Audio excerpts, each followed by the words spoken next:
Big border are making progress. The SANDF says cross-border crimes that have threatened the livelihood of communities in northern KwaZulu-Natal have gone down. There are, however, still challenges. Mangozi, a typical small rural town. Street traders line the roadside.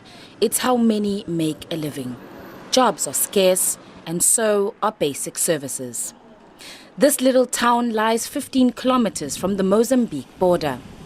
Locals here should be reaping the benefits of tourism. However, that's not the case. Rampant crime along the border has brought terror and distress to residents. Smuggling of counterfeit goods, drugs and weapons is rife here, and so is the theft of vehicles. So dire was the situation that security forces were beefed up. The Defence Force, having already spent months on the ground, says the gangs operating here are well organised.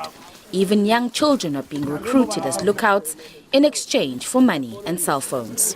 Some of these people, it's young boys, because what they do is actually because if you can just check around, it's not a highly economic class environment. So this is how they make living, by making sure that the vehicles cross. It's different groupings. There's people who spot the vehicles, they are known as spotters. There's those who cut the fence, they are cutters. There's those who guide the vehicles to the line, it's guides. So all these people are from around here. The military faces many a challenge here. The area is vast and the terrain with dense bushes, not easy to maneuver through. We are catching some and we are losing some because of the terrain itself, the thickness of the bushes, and for the fact that the people who are doing these wrong deeds, they know this place well. They grew up here, they grew up herding the cattle here, they grew up playing in these bushes, so they know them like they know themselves. And again, another challenge we're having here is the space between the border and the houses of the population. Sometimes it is not easy to know who to trust, who not to trust, who's with us, who's not with us. When night falls, the risks are higher. Criminals are busiest at this time. As part of their modus operandi, they've come up with a system of signaling.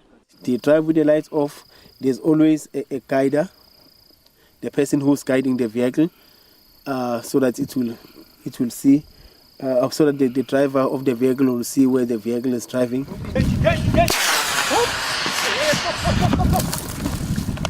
Although this is a reenactment of soldiers stopping a stolen vehicle, for these soldiers it's become a daily reality.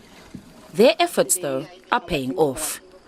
In the few months since they've been deployed, they've saved the state more than 10 million rand.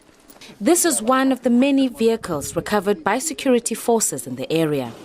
There are other interventions the military has put in place. We have deployed boulders as part of the SANDF initiative to counter vehicles to cross on regular intervals.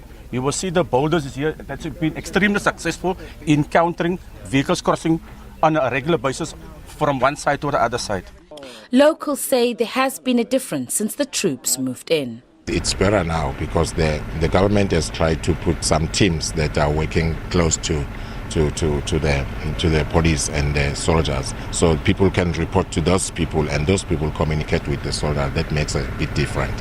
The SANDF says they're working well with the Mozambican Defence Force, and this will go a long way to bring an end to these crimes. I am Mhlongo, SABC News, eMangozi.